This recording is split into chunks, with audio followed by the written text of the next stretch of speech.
Hello, fellow investors. I'll be screening household and personal product stocks under consumer defensive in the next following videos. These are stocks like PG, KMB, and CLX. First stock I'm screening is PG, Procter& Gamble. To be honest, this is one of my forever stocks. These are kinds of stocks you want to hold for long term because I don't see them ever going away. This is basically safe money, and they're only going to get better. If you're a returning viewer, this is PG stock valuation summary, all red, implying overvaluation, trading at 4.04 times EPS, 1.54 times their margins, trading above my allowable price to free cash flow of 20 at 22.76, also historically overvalued. The stock is trading at a premium, means overvalued. I like to think it's more of a moat multiple than a growth multiple because again, no one really sells these kinds of stocks. But you shouldn't be adding either to your existing positions at these prices. I don't own the stock. I don't think you should pay premium for the stock. Even trading at overvalued prices, I recommend a hold and not a sell. Current price is 132.36. My fair value of the stock is $85.79. Guru Focus's intrinsic value for the stock is $62.44. Here are my entry PEs and prices. I have a high price of $80.08 at 14 PE. This is with 30% margin of safety. Now, if you're new to the channel, we'll look more into these numbers. PG stock is giving out dividends, $3.65 annual dividends per share, a yield of 2.76% of the current price. The stock is now down 20% of the highs. This is the EPS multiple, 4.04. This is PE divided by the EPS. PE is the price we're paying for in stock, and paying only 3 times their EPS is my process. Anything beyond 3 can be considered overvalued, but it doesn't end there because sometimes the PE can be considerably high while the EPS could be lagging. So 3 is not like set in stone metric. We just have to know if the PE is at considerable levels and the PE is at normal and not in anomaly levels.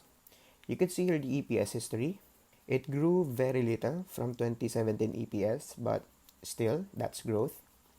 OSN here is number of shares. They bought back 154 million shares in 5 years. So far, so good.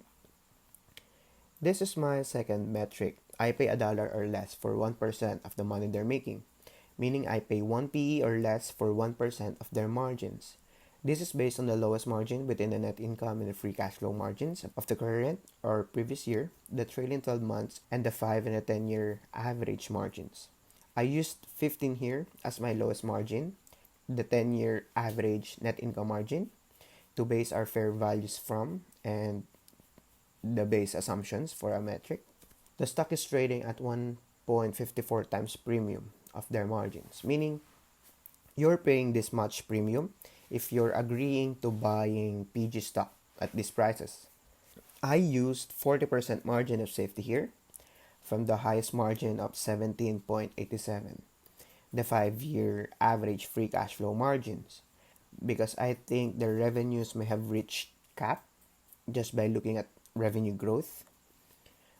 So I could be buying PG at 10, 12, and 14 Ps based from this margin of safety assumptions. Negative 1.83% revenue growth in 10 years. This is why I don't think you should pay premium for the stock either. Single digit growth. Don't pay premium for this. You could change these assumptions. Up to you. I can change these assumptions too when their margins drastically change for the better or for the worse. This is third metric. We want to buy PG stock at PEs lower than their price to free cash flow. I have an allowable price to free cash flow of only 20. Beyond that, I will not buy the stock for this metric. Fourth metric is for dividend paying stocks. So basically, I discount the dividends from the free cash flow because they can't really use the same money they give out to investors to use again to further the company, to buy back shares, and to continue operations. This metric tells me how much the stock should move. Should it go crazy like a growth stock, or is it a slow and steady moving kind of stock? Obviously, when you're giving out a huge chunk of your earnings as dividends, you can't buy back shares as much to bring the prices even higher. This metric tells me the possible future prospects of the company regarding share buyback and dividend increments. Fifth metric is historical data: PE, price of free cash flow, and PB ratios. They're essentially saying PG is trading at overvalued prices on these three parameters. If PG were to trade at their historical PEs, the equivalent price for that would be around $102.79 to $132.88. This is average PEs of 18 PEs to 23 PEs. I don't think PG should trade at 20s of PEs. I think it should trade at mid-teens to high teens of PEs. Price of free cash flow, I have an allowable of 20. Same with PB ratio, I have an allowable of 5. From historical data, anything above $95.33, I won't buy PG stock because then I'd be buying the stock at a higher than 5 PB. These are other metrics to look at for PG stock. PB ratio is too high, 6.94 for the quarter. I want this below 5. Current ratio is weak for the quarter, 0.68. We want this above 1. Debt level is very low for PG thanks to their strong free cash flow and cash position. Again, this is PG stock valuation summary. Everything here is connected. Now we'll confirm our entry prices for the stock with their charts. If you look at their charts on the monthly,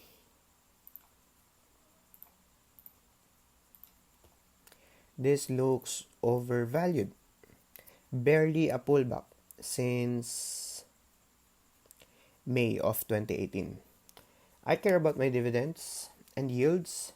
3% dividend yield is at 121.67. 4% dividend yield is $91.25. And 5% dividend yield is $73. $95.33 here is my allowable PB ratio of 5. $85.79 here is my fair values. So, what prices should you buy PG stock? I'd only recommend buying PG at $85.79 and below this area here. There's this gap at 80s as well. Maybe we'll see it fill. Again, guys, if you get this at fair values, that would be great. Start a position there because it's almost impossible to get this to fair values because a lot of people like the stock. So for PG stock, I'd recommend buying anything below $85 for the long term. I wouldn't recommend buying and adding to your positions here. Their fundamentals could get better and could catch up to their valuation or current price. So it doesn't have to fall back to our fair values and satisfy my process. But again, these multiples, I won't buy PG stock for now.